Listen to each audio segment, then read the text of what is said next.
I want to welcome everyone to the RT Corner for the month of April. We want to welcome Steve Hammond. He's retired principal of the first Catholic school that was a Glasser quality school. He's got great information, and we're going to be focusing today on how to ensure children reach their potential and how he uses RT to do so. So Steve, feel free to share more information about yourself, and it's all yours. Let's have a round of applause for Steve. Come on, come on. Thank you, Wendell, and thank you, everyone, for that warm welcome. I appreciate it very much. We're all compatriots here, so we breathe the same air, and we believe the same things or very similar things.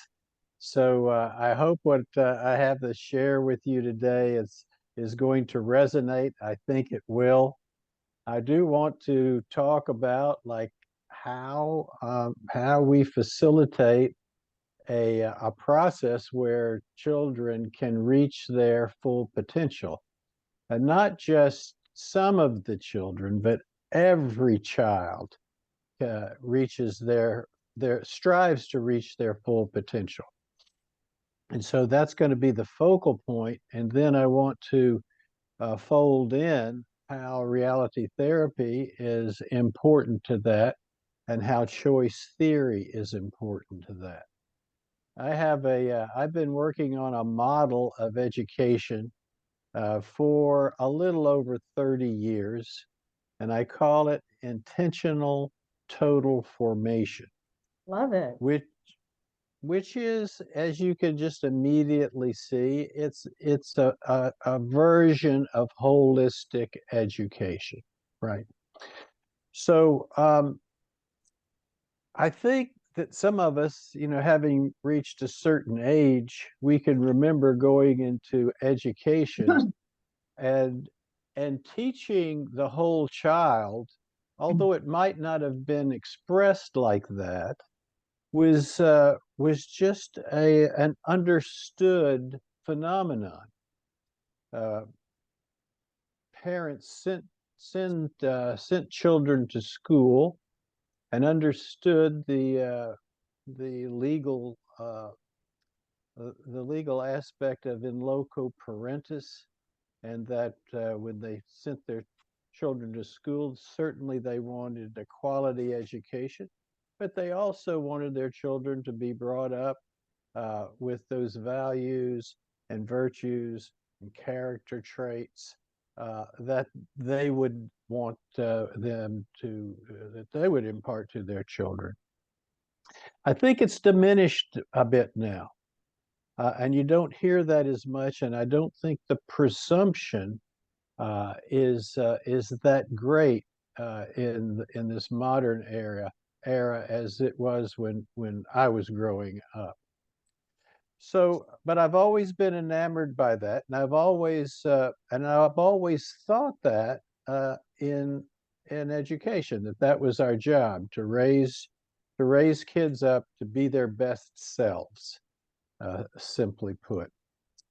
And so it wasn't it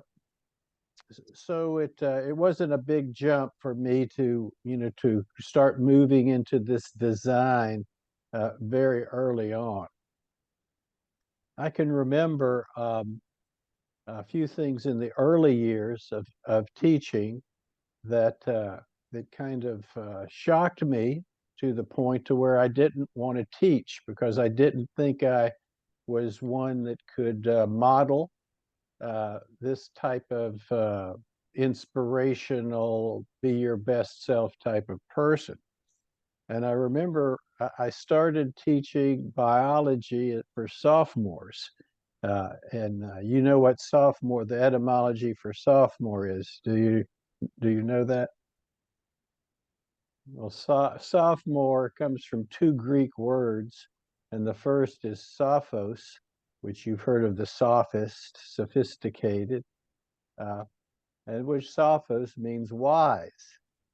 And the other one is moros, which means fool.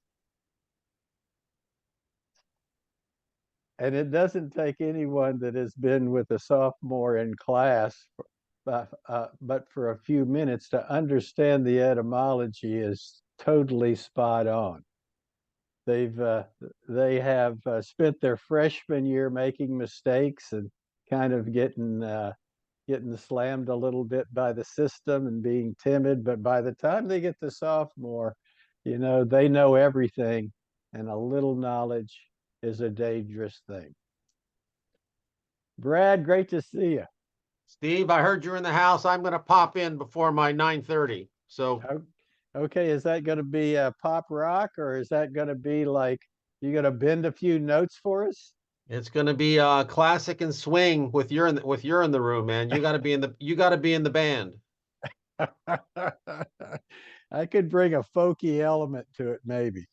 Yeah, you would uplift it, whatever you do. You're a good man, Brad. I'd argue if I could.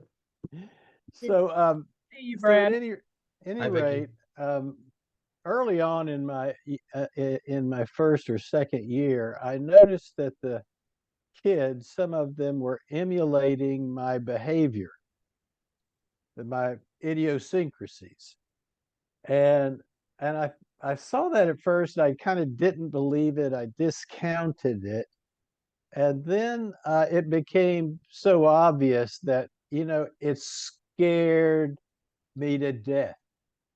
I said, these kids are emulating my behavior.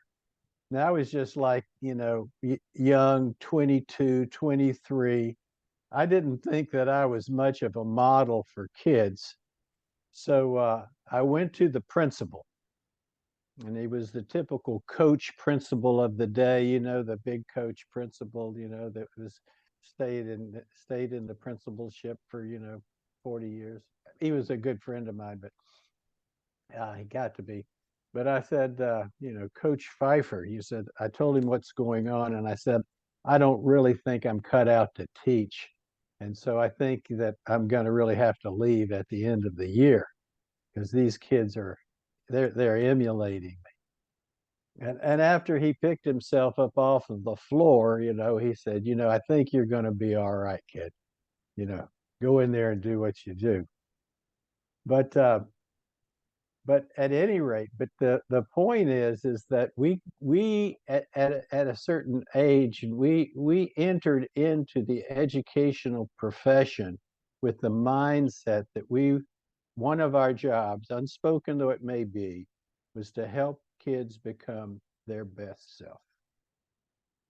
In those first years, I learned a lot about teaching, and this was before I even had an education class. But those kids at the end, now where I'm sitting now at the end of my career, those kids taught me more about education than I ever hoped to teach them. And so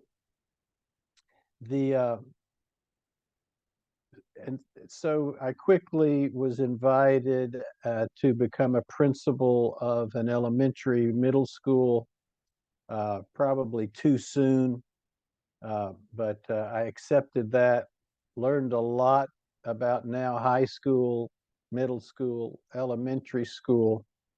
And then in 6 years of that, I was asked to be a superintendent of school, much too inexperienced to do that, but that was the gig.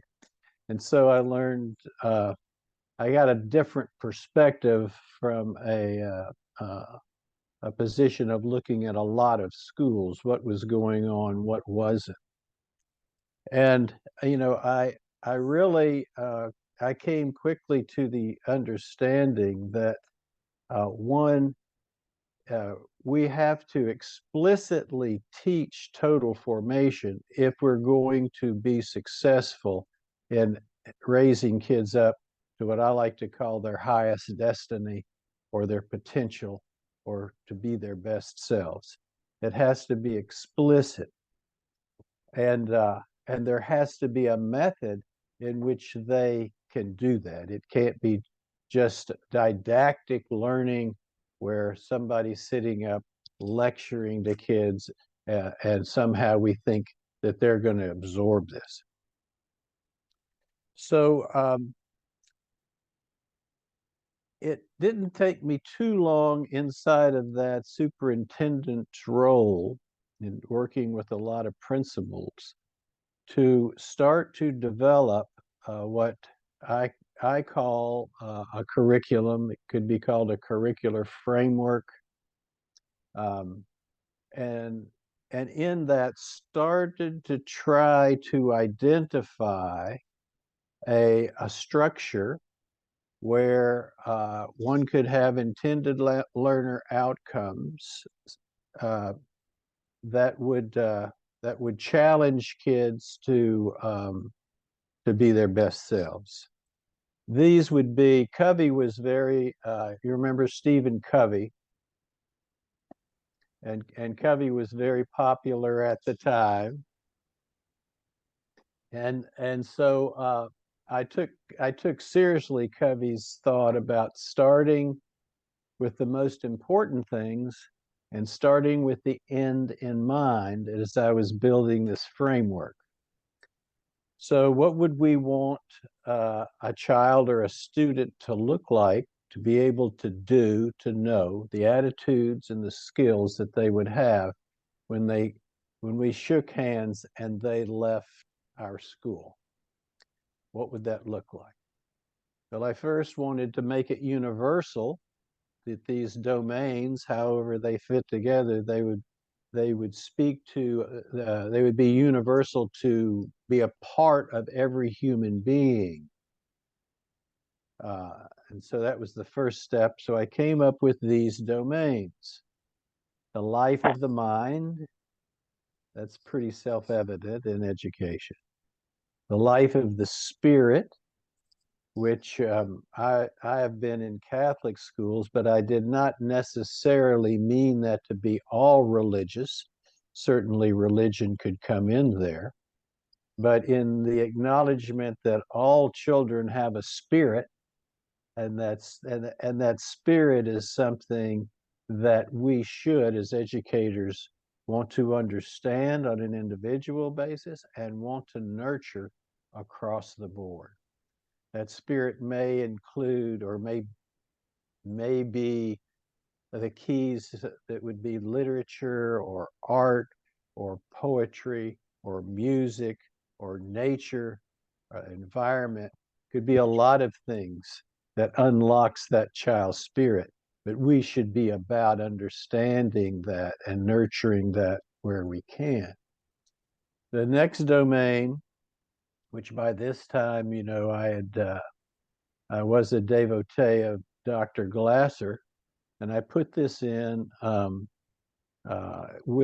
with Glasser in mind, and that's the life of relationship, because he explained well that we can't do anything outside of community.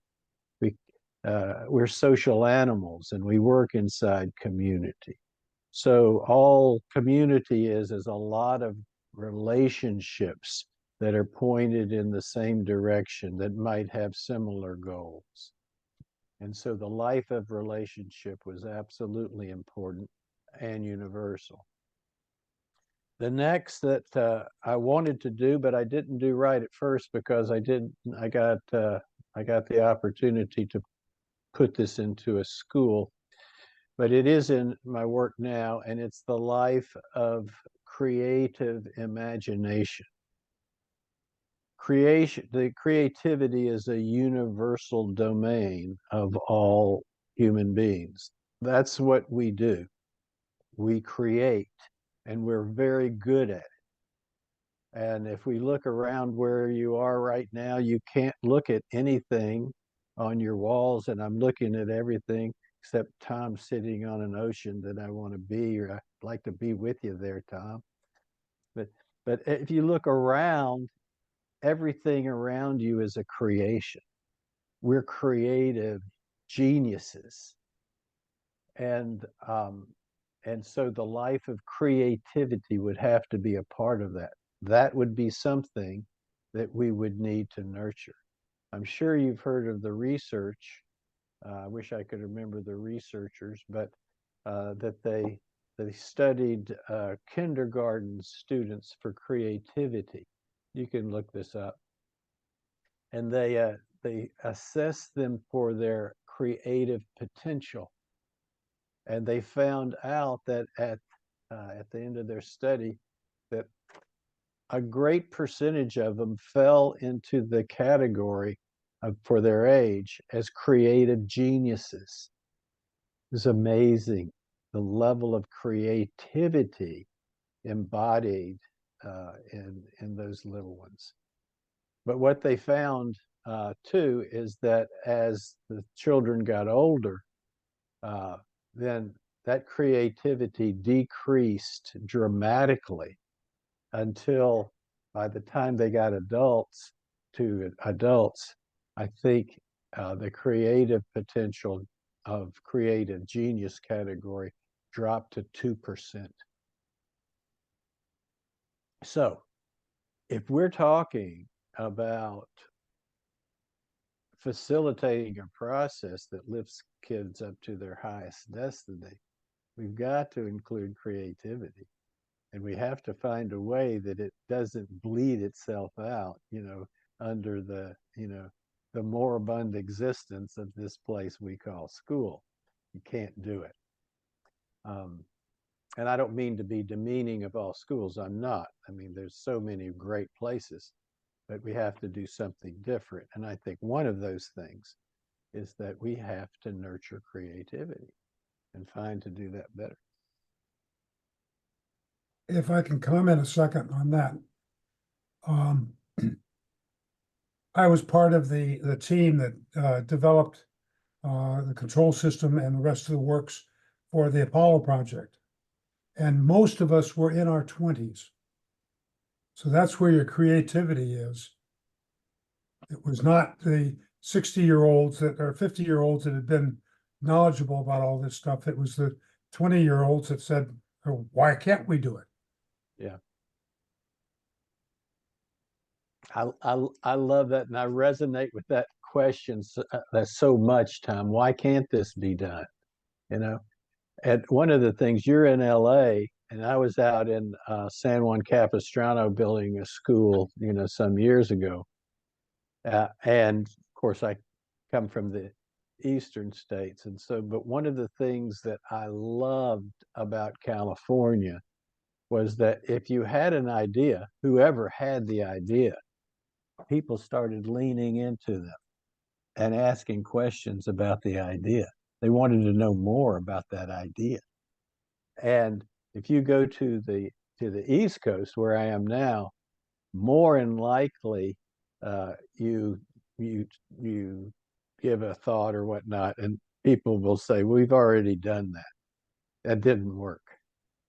And there's nothing that, is most, I frustrate, let's say that, when I hear that thing, because how do you know it doesn't work now?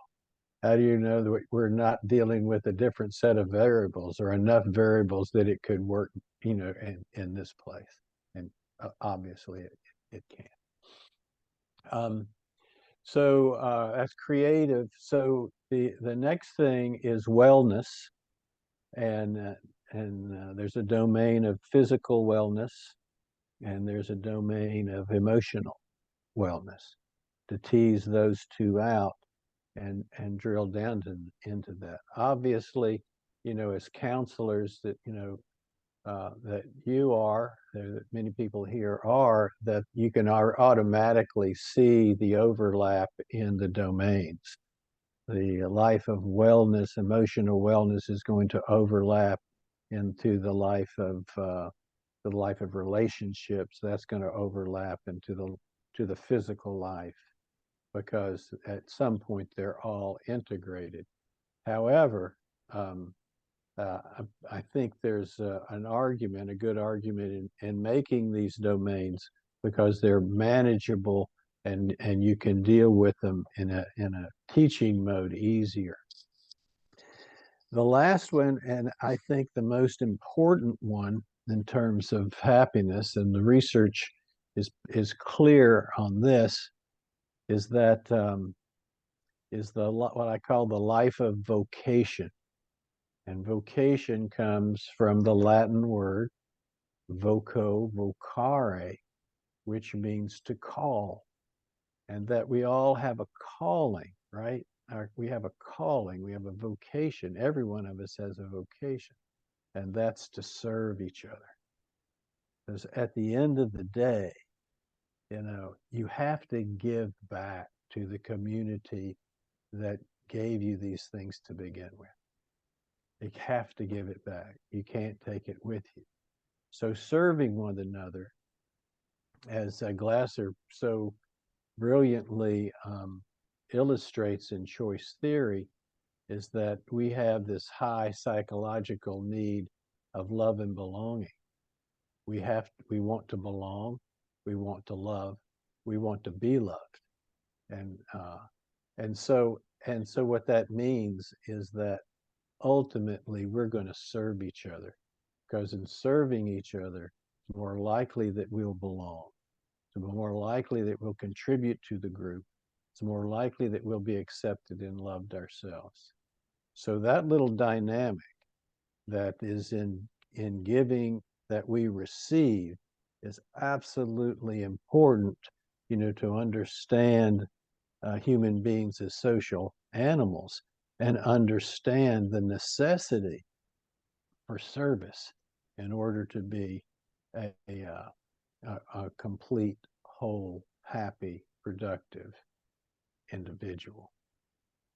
So I see in this structure all of the precepts in those domains, all of that energy that's put into that funnels into the life of vocation, because it's got to go somewhere. That energy has to go somewhere. It's just not going to be static, And what it does, it goes into service, great or small. You're serving someone. So I hope that explains, the first part of this design, and that is to develop something, a curriculum that has content that can be used in establishing a vision of what reaching one's full potential really looks like. Now, let me stop there because I want to go into the process. But you want to push or ask questions or comments on what I've said so far?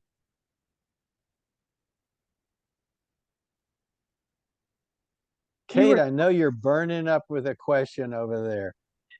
Well, I had one that I marked when you were talking about explicitly teaching total formation for a child's highest, I think, destiny. Can you talk more about what you meant by explicit?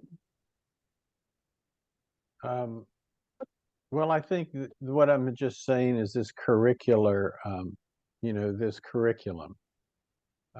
It needs to be clear of what you're talking about. Like I call these precepts. So you're going to offer these to kids, and you're going to offer these to kids to consider if this is something that they want to, they find meaningful, and if they want to work this into their belief system, behavioral set. And so you have to be very clear about what you're asking. So I have approximately, in all of those domains, around 50 to 60 what I like to call invitations for growth as you give these to kids. Basically one a week, and you ask the kids to reflect on that. That's part of the process, and I'm going to get to it in just a minute. But when I say explicit, it's being very clear on on what we're talking about. And you've made that clear in the curriculum, which I think is awesome. So thank you. Yeah. 50 is a lot of examples, so that's good in each one. Yeah, it is, and I've found like it's amazing, always amazing to me that once you give a kid a thought, or once you give anyone a thought, or really when you ask a question, you can't take it back. You know, it's theirs, and they have to do something with it, right? And that's where the magic lies. Whether very simply, whether they accept it or whether they don't. And whether they accept it or whether they don't, from an educational point of view, you've done your job Yeah. because they've thought about it, they've reflected upon it, and they've assimilated it or not. Now, most of the times, you know, in the very high 99th percentile, they'll accept it because all the things are good. Kids can typically see the meaningfulness in it, and they'll typically just naturally accept it. But if they don't, and I tell them, you know, and if they should be, so that you don't have to. All I'm asking you to do is to reflect upon this, you know, and we have a process in doing that. It says you process it, and you know, if you come up with you think this is meaningful, this is good stuff, you want to incorporate it, then great. I think I would agree with you because that's why we put it there. But if you don't, and you don't want to accept that, you know, that's your choice. You know, I can't choose for you, and it would be folly for me to think that I could. So that's you know, that's part of that explicitness. Now, I don't have right now all of those precepts, but I hope you get the idea conceptually, you know, because you've seen enough curriculum over that you know what I'm talking about. Kate, did you have any questions? I think I just had, if you could clarify, so the physical and emotional wellness, they are two separate domains, correct? Not just one domain of wellness? I had it as one domain. I just Okay. had it as the physical life in my first iteration. But in this next iteration, I broke it out just because there, you know, child mental health issues are so you know, so much on the board today, and there's so much talk and, you know, real issues there that I thought that breaking them out would be and treating them as a singular unit would be helpful to the discussion. And in that, though, in both the physical life and the emotional life, you know, the connection is made that they both impact the other. Right. So, Right. you know, the physical life, we take care of our bodies, and you know, we eat well and get enough rest and all of that, you know, wonderful stuff. It has an impact on our emotional well-being.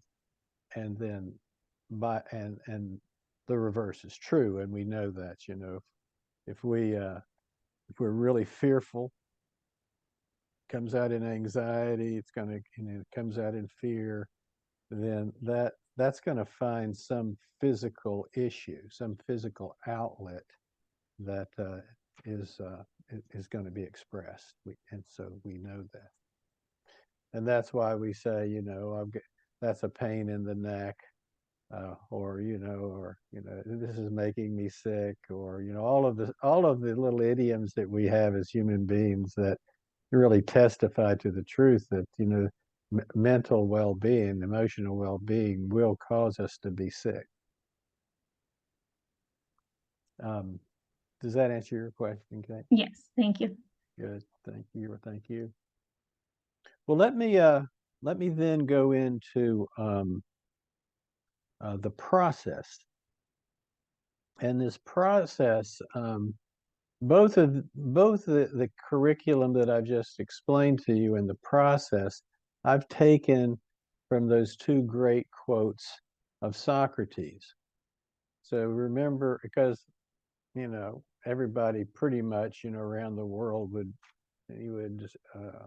embrace that Socrates was one of the world's great teachers. I'm not advocating for anybody, you know, to, you know, down 8 ounces of hemlock anytime soon, you know. But I do think that you might think that, that Socrates is a good place, a good jumping off point. I do. So Socrates said, the big quote is to know thyself. And that may be one of the most difficult things in the world, for human beings to do, to truly know themselves. But that's where it starts. And so the premise is, in this curricular framework, if you can give students some of the most important things in the growth and development of humans to think about and to study, then at the end of the day, they're going to be well on their way to knowing what they believe, knowing what they're going to do. They'll kind of know themselves about as well as you could hope that they would. And certainly much more than if they didn't have that exercise. The second thing is that Socrates said was that, he said a lot, but this famous quote is, the unreflected life is not worth living. And what Socrates was trying to say there is that if you're not reflecting upon your life and making changes and improvements and understanding your gifts and your gaps and how to be a better you, then if you're not doing that, what differentiates you from, a higher primate or maybe a lower primate? It's in our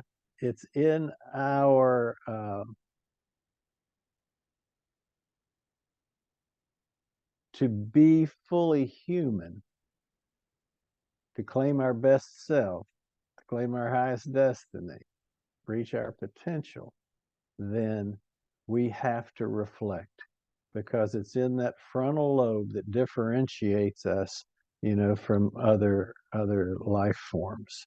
We have the capacity to be self-aware, and we have the capacity to change, and change dramatically. So that's what makes us human. So in approaching that second Socratic question then, or admonition, then what the process is to have the precept, offer it to the child in an age-appropriate manner, and then ask the child where they have achieved this. When have you achieved this? What was it? What's the situation? What did it look like? How did it feel? How did it impact others? How did it impact you? Did it bring about any change? And then have them get their minds around that and do a little reflection. It doesn't have to be a tremendous amount. It just has to be enough to bring it up to an awareness level to where they're really authentically thinking about it. Then the second question is, where did you not achieve this?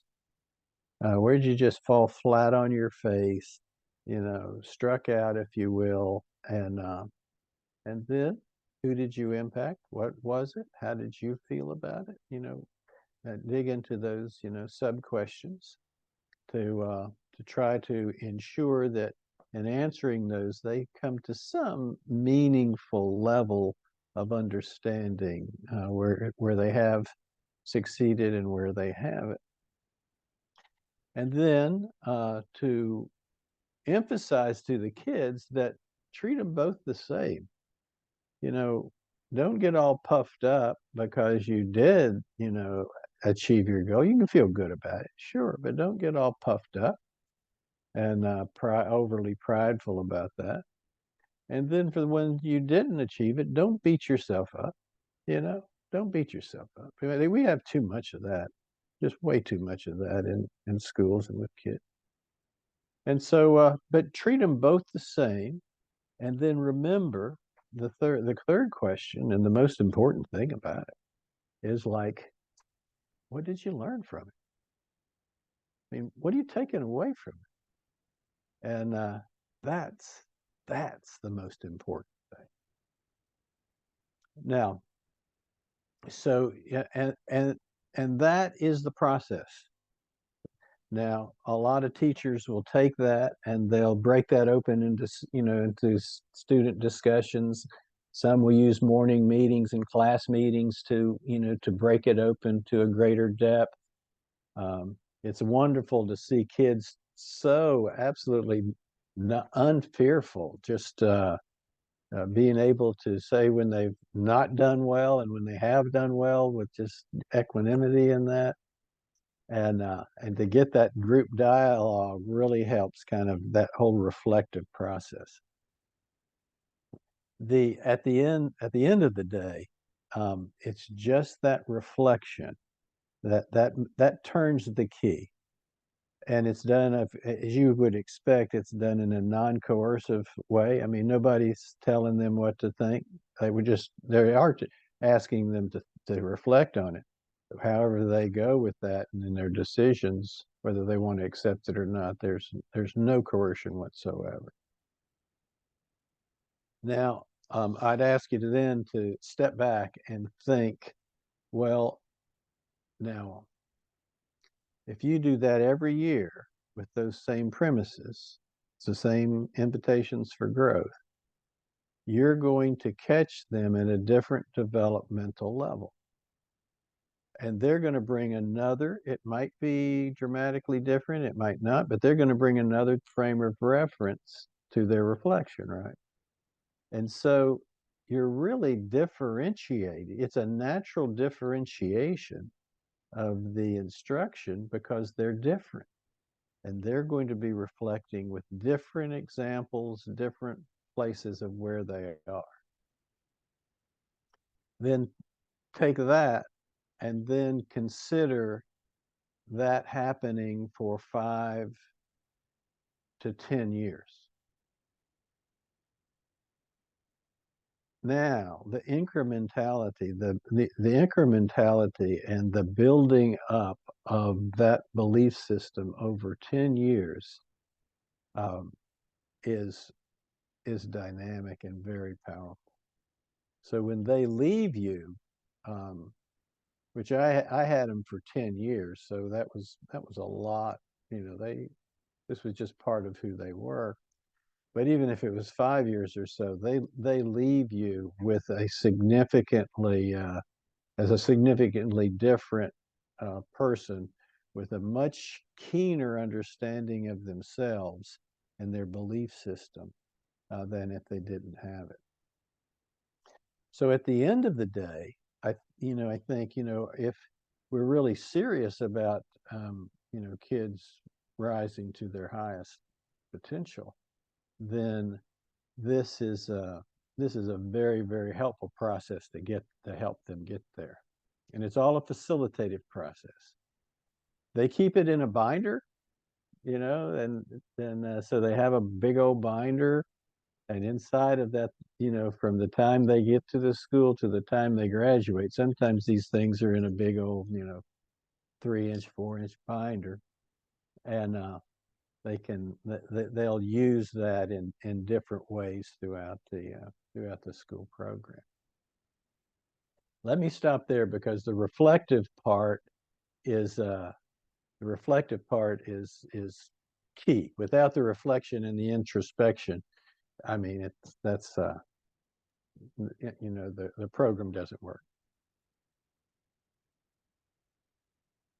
One of the things that I was thinking about when you were talking about the reflective part is how easily this can be used in older adults or just adults, young adults, all ages. It's workable for everyone. I could see how I can use this in counseling also.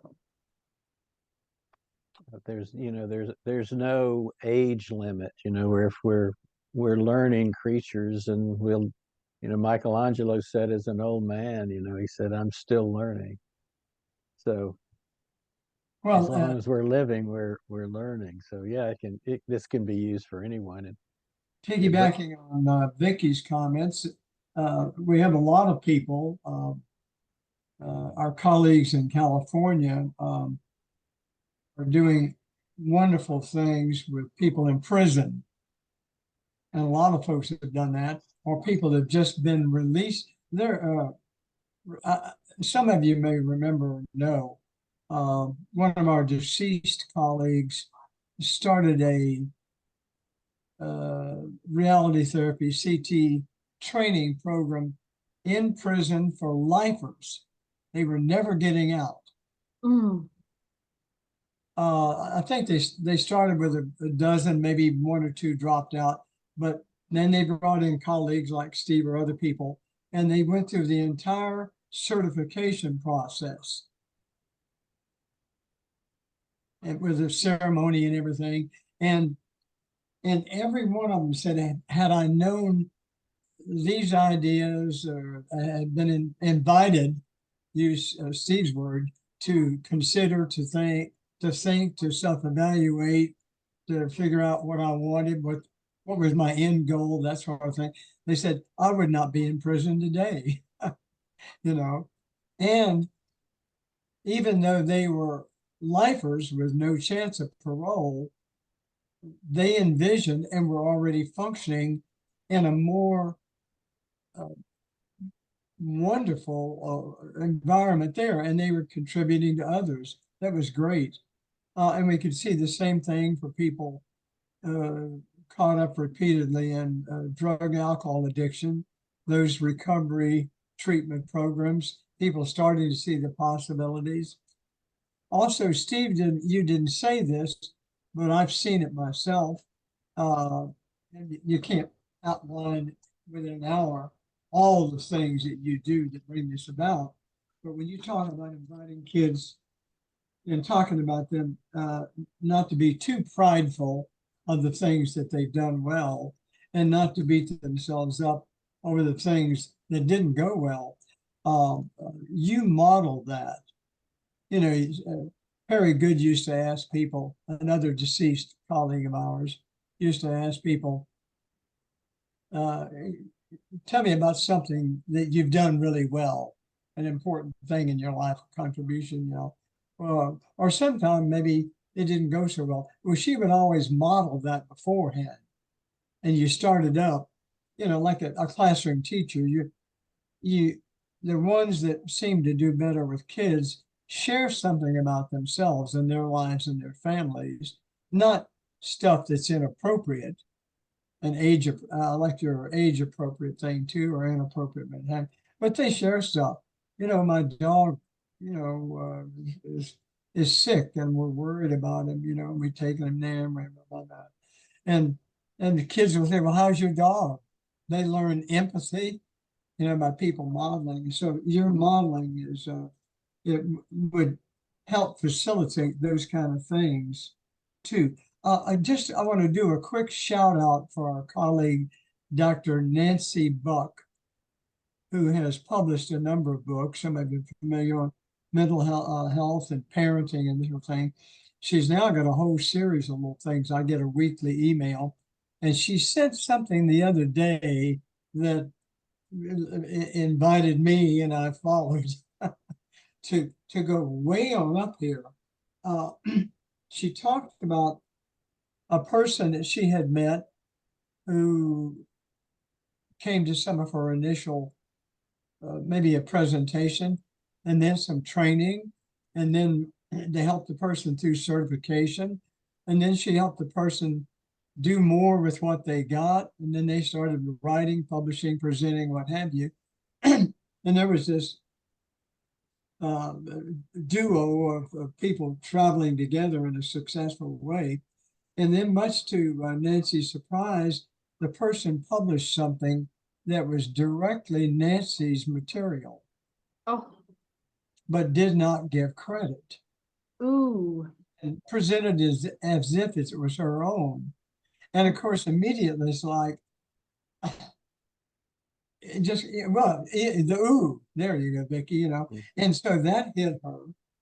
But she's so skilled that she didn't jump out on it or lash out on it. She reflected, well, then there was more. And then there was more. And she was dealing with the emotions inside. The challenge of handling that. And in thinking about ways she might approach the person. It could be like this, it could be like, whatever. And finally, her answer was forgiveness.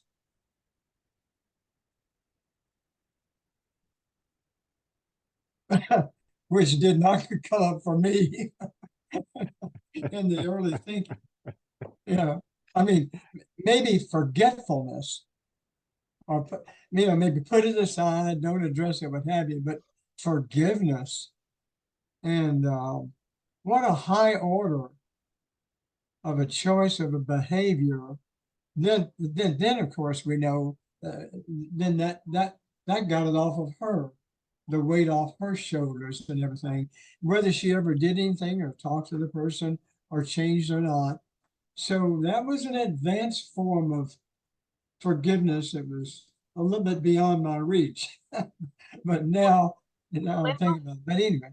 Hey, Wendell, I want to interject that My for gosh, me, that felt the life of wellness under emotional wellness. yeah. I And mean, that fits right under what he was talking about. She developed it enough that you felt the growing kind of conflict and her own mindset of handling things, and then hit with this, and then going through it. So it was it added to my organized behavior considerably. Now, I wouldn't be as gracious as her at the moment, but I'm even talking to you about it, then that adds to my kind of leaning that direction. But it was absolutely more marvelous, a very higher order. Going back to what Steve was talking about, I could see how developing this process as a young child, becoming their best self as a young child moving through the school system, my goodness, what would they be as adults? Yeah. They would have this skill, right, Steve? They would have this skill to use in adulthood for the rest of their life. It's pretty amazing, an example of that. I may have said this, and I want to get back in the short time we have to a little bit of CT, because I mean, so RT, since I said I needed to kind of make this connection. All of Glasser's work is embedded in these precepts, right? It's embedded. You'll see this is the if there was a backbone to my work, it would be Glasser's work. Okay, it's embedded throughout throughout these beliefs. But a story. I had a fellow named Will. Will came to us. He had high anxiety issues. It was that anxiety issue that comes from a certain type of flu infection, and it's physiological. And he for the first practically the year, he couldn't stay for more than a week. And we'd let him go home. We'd work with him from the home, get him his work. Very difficulty because his panic attacks were so dramatic. It just really kind of paralyzed him. But we worked, we stayed there, worked, and and he got better and better and better. And there's one thing that I told the kids, often in those days. I said, I can envision you in your adulthood being around a board table, and they're saying something. The consensus was something that you felt was unethical, maybe immoral, and that I can envision. I'm telling them this, that you tap on the table. You said, may I speak to the chair? And the chair gives you permission to speak, and you say, you know, at this point in time, I'm going to have to take a minority position on this. This is because really, I don't think this is the type of behavior that we want to be linking ourselves to. I see it having some ethical issues. And I, for one, I can't be a part of that. And so, just mentioned that several times and never thinking it. And my point in doing that was just to let them know that someday they would have to stand up for what they believed in. And Will, he always wanted to be a military, kind of as a military police person. It was some elite group that I've forgotten what it is now, but it's a deal, and physically and mentally and all the other ways you had to, pass a lot of assessments to get to that point. And after a lot of work, he got it. He got his dream job shortly after he got out of college. He got through college in 3 years and got this dream job.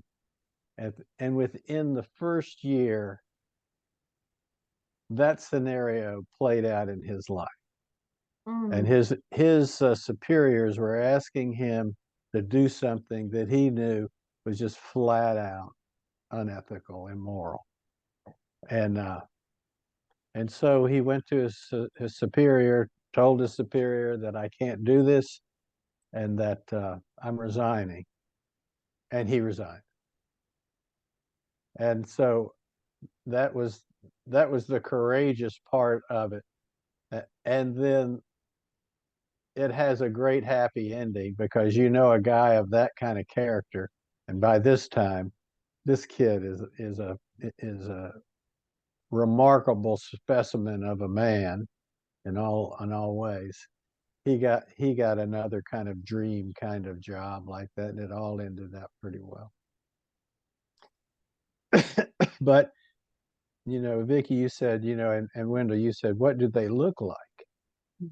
He's going through all these exercises every day, and so that would be an example that I would offer you as one of the best examples of what could happen. Pretty neat. And there's other stories like that, but you get the idea. I just wanted to say a little bit about reality therapy, and I've come to believe that in the school world, that understanding the best way to understand, choice theory is by understanding and being able to really do successful role plays in reality therapy. Because in those role plays and in understanding the connection between reality therapy and choice theory, then one lives the experience, lives the CT experience, has to enter into those role plays, non-judgmental, has to enter into those role plays, which are very powerful, in using the connecting habits, has to enter into those role plays with great respect and restraint, and has to enter into those role plays with the real experience of saying, I'd really like to solve your problem here, but I can't do it. I can't do it for you. Nobody can do it but you. Mm-hmm. And they're getting that experience. So they're living, the precepts of choice theory in many, many ways. And if they've already studied it intellectually, they know in reality therapy how it's working experientially. They can breathe it. So we have it, in all through the school. And if you have a little one that is off task in his or her behavior, then the teacher will use RT, you know, on one level. If it doesn't work on that level, the counselor will, you know, that'll hike it up. If it doesn't work on that level, the local administrator, the division administrator, maybe the principal will do that. And at the end of the day, if that doesn't work, then it goes into what we call a conference. Conference, you know, in this way is a little bit more than what you might think. In the conference, we fill up the room with every adult that touches the life of that kid. It's kind of like an IEP, except it's bigger than that. And then we start out with saying, you know, there's no judgment going on here. You know, all we want to do is to go around the room. The kid might be in the class. The kid might be there if we think it's important. The parents are certainly there. Goes around the room and everybody just gives a behavior, you know, that gives the behaviors that they're seeing in the child. No judgment. And somebody is there's a recorder taking all of that down. And somebody is there also trying to put those pieces together that make some kind of sense in the end, because you want to walk away with some kind of a plan. Everybody knows to be keenly listening to the child's quality world pictures and to see if they can build those quality world pictures into the solution. When you tell the parents that, you know, this isn't judgment, we're not judging anybody, that you can just see their shoulders go down. And just, you know, it's like the weight of the world is because they think they're in there to get criticized. Mm-hmm. And what they're really in there to do is just to be part of a process where we can really understand this child better. So a plan is put together. You have the plan. And a big point is this: that's not enough. In fact, if you stop there, everything falls apart. You will not win. The whole thing will fail. And what has to happen then is a lead agent has to be assigned to that case. And that's a person that's going to have eyes on that kid, eyes on that plan and how it's working, or now it's going to be working with that kid on a regular basis, touching base. The plan then, and so there's a monitoring aspect about that. And then there's an adjusting aspect to that, is that when it's not working, that lead agent comes back and says it's not working, and we have to tweak something. The plan gets tweaked, and we'll go back to the boots on the ground. If that happens, and the lead agent, you know, carries the ball well, then in every case things will improve. If that monitoring and adjusting does not happen, in every case it'll fail. Okay. So at any rate, we learned that lesson, and from that, you know, that it, in a very non-threatening team basis, in some pretty trying cases, you know, you can come out of that gauntlet on the other end with you know, something that's very successful for the child. Y'all, I'm 1 minute over. I have enjoyed this tremendously. I'll pitch back to you, Vicki Harris. Well, thank you, thank you, thank you. It was awesome. I have a page and a half of notes. Very informative. Really appreciate you sharing. And I'm really hoping that you get that book written. So anyone else have anything they want to quickly say before I end the recording? I've got 17 things. I'll comment on 2 of them. Look at this.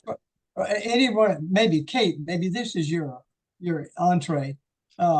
Sometimes being the author of a published book would be the same as having a doctorate degree in terms of opening doors. You get invited on television shows and radio and everything because you got a book, you know, too. Anyway, here's the title of a book: Having a Plan is Not Enough. And, I mean, when you said it, I hadn't heard that said that way before, Steve. And yet it immediately made sense. But look at that. Having a plan. Hey, we got a plan.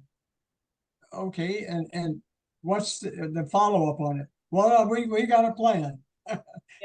but that was striking. Our colleague Barnes Boffey from Dartmouth University was doing a role play, and he's masterful at this. And so two people from the workshop, I think educators, were role playing two teenage boys, high school kids, that had been sent to the principal for fighting, fussing like that too. And then they're going along, and he says masterfully, he says, "Well, what do you think I should do? What do you think? What do you think is going to happen next? You're going to kick us out." He said, "No, we don't kick you out. We work it out." Oh, nice. I mean, look at the, you know, kick me, and they kicked me out. You know, they did this to me, they did that, you know, but no, we got to work it out. You mean I got to do more here? Yeah. I not only come up with a plan, you say I got to actually work the plan. Oh my gosh, this stuff is so good. It is. Steve did an amazing job. Anybody else have a comment before we close out today? I know we're a few minutes over. Thank you for staying over.